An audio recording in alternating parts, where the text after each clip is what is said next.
Assalamualaikum warahmatullahi wabarakatuh. Salam sejahtera bagi kita semuanya.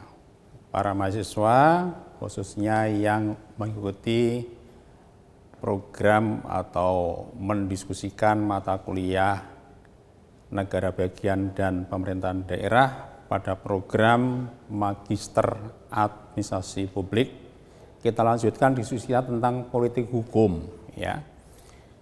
Sekarang kita akan diskusikan tentang politik hukum pada masa Konstitusi RIS 1949. Kita tahu semuanya bahwa negara kita itu pada waktu merdeka kemudian Belanda nggak terima, datang kembali ke sini akan menjajah, tapi kemudian kita melakukan perlawanan, dan dari perlawanan kita dengan Belanda kemudian ada kompromi, yaitu Belanda mau menyerahkan kedaulatan ya kepada bangsa Indonesia. Kemudian komprominya adalah negara Indonesia menjadi negara serikat, negara federasi ya.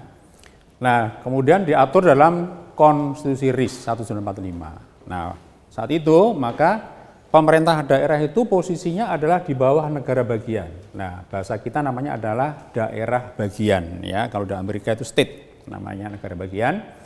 Di kita, jadi pemerintahan itu ada pemerintah federal, pemerintah pusat namanya pemerintah federal, kemudian ada pemerintah negara bagian, ya ada di dalam konstitusi namanya adalah daerah bagian, kemudian pemerintah daerah itu berada di bawah negara bagian, sama dengan di Amerika local government itu adalah di bawah state, di bawah negara bagian.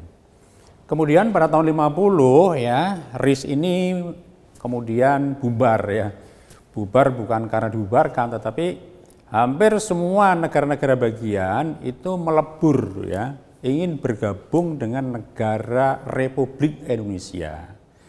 Yang semula Republik Indonesia itu hanya sebuah negara bagian sebetulnya, tetapi justru negara bagian yang lain ya, terutama di Indonesia Timur itu kemudian meleburkan diri, masuk menjadi negara Republik Indonesia. Akhirnya negara bagian itu sudah nggak ada negaranya, negara bagian hilang sendiri karena melebur semua.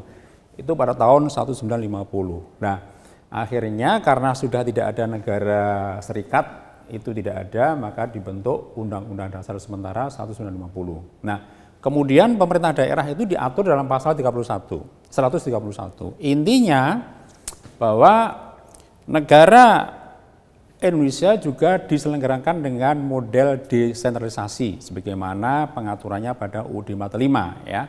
Pada UUD 45 yang sebelum RIS itu ya. Nah, kemudian di sini ada ya diatur kemudian dalam Undang-Undang 1 nomor 1 tahun 57 diatur ada namanya Daswati, singkatan dari daerah swatantra tingkat 1, daerah swatantra tingkat 2, daerah swatantra tingkat 3, dan kemudian bekas-bekas kerajaan-kerajaan dulu seperti Jogja itu nanti dirubah menjadi daerah istimewa ya.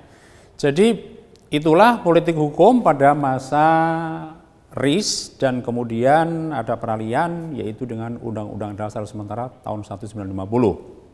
Jadi yang pertama, Pemda pada zaman RIS itu adalah di bawah negara bagian. Kemudian pada zaman negara kesatuan kembali tetap di bawah pemerintah pusat.